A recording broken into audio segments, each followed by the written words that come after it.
జగన్ పాలనలో భూదందాలు కుంభకోణాలు అనేకం జరిగాయని ఎమ్మెల్సీ రామ్ గోపాల్ రెడ్డి విమర్శించారు. అన్నమయ్య జిల్లా రాయచోటిలో ఎమ్మెల్సీ రామ్ గోపాల్ రెడ్డి పర్యటించారు. 70 ఏళ్లకు పైబడిన పెద్దిరెడ్డి భార్యపై కూడా వేల ఎకరాల్లో డీకేటీ భూములు రిజిస్టర్ జరిగాయన్నారు. పెద్దిరెడ్డి దందాలకు అడ్డు అదుపు లేకుండా పోతుందన్నారు.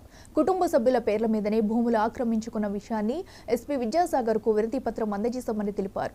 వైసీపీ నాయకులు ఎవరైనా భూదందాలకు పాల్పడితే అధికారుల దృష్టికి తీసుకువెళ్లాలని సూచించారు.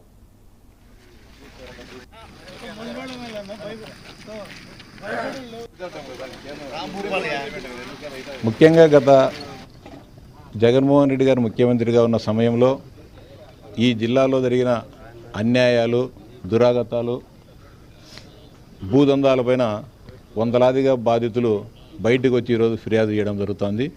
ముఖ్యంగా మదనపల్లి పట్టణంలో మాధవరెడ్డి, ఆయన శిష్యురాలైన లేడీ అండ్ కట్టా సులోచన పెద్దిరెడ్డి రామచంద్రారెడ్డి గారి అండదండలతో, ఆయన ఆశీస్సులతో మదనపల్లిలో చేసిన దురాగతాలపైన బాధితులు న్యాయం చేయమని చెప్పి రావడం జరిగింది. వాటందరినీ కూడా తీసుకొని జరుగుతున్న అన్యాయాలు, బాధితులను తీసుకొని ఈరోజు అన్నమయ్య ఎస్పీ విద్యాసాగర్ గారిని కలిసి న్యాయం చేయమని చెప్పి ఆయనకు విన్నవించడం జరిగింది. ముఖ్యంగా మదనపల్లి పట్టణంలో గత 5 సంవత్సరాలుగా జరిగిన దందాలకి ఈకపోతే రెవెన్యూ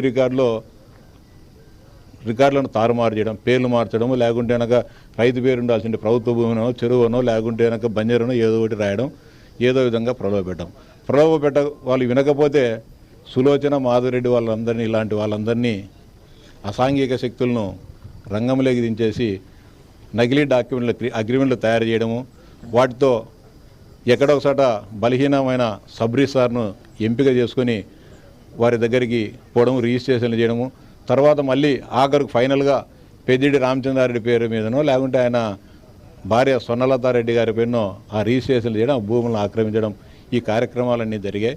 దానికి సంబంధించి అనేక మంది బాధితులు రావడం జరిగింది. ఆ డాక్యుమెంట్లు, నకిలీ డాక్యుమెంట్లు అన్నిటిని కూడా చూపించి, ముఖ్యంగా కట్టా సులోచన, మాధవరెడ్డి చేసిన దురాగతాలపైన సమగ్ర విచారణ జరపండి, చట్టపరమైన చర్యలు తీసుకోండి, వాళ్ళిద్దరినీ కూడా ఈ రాష్ట్రం నుంచి బహిష్కరించో, లేకుంటే పీడీ యాక్ట్ పెడితే కానీ ధైర్యంగా మదనపల్లె బాధితులు మదనపల్లె పట్టణంలో కానీ పొంగమల్లపల్లెలో వీరిద్దరి బాధితులు బయటకు రారు. వాళ్ళిద్దరు బయట ఉన్నంత వరకు ఈరోజు కూడా చట్టాన్ని లెక్క చేయకోకుండా భయపడిస్తున్నారు.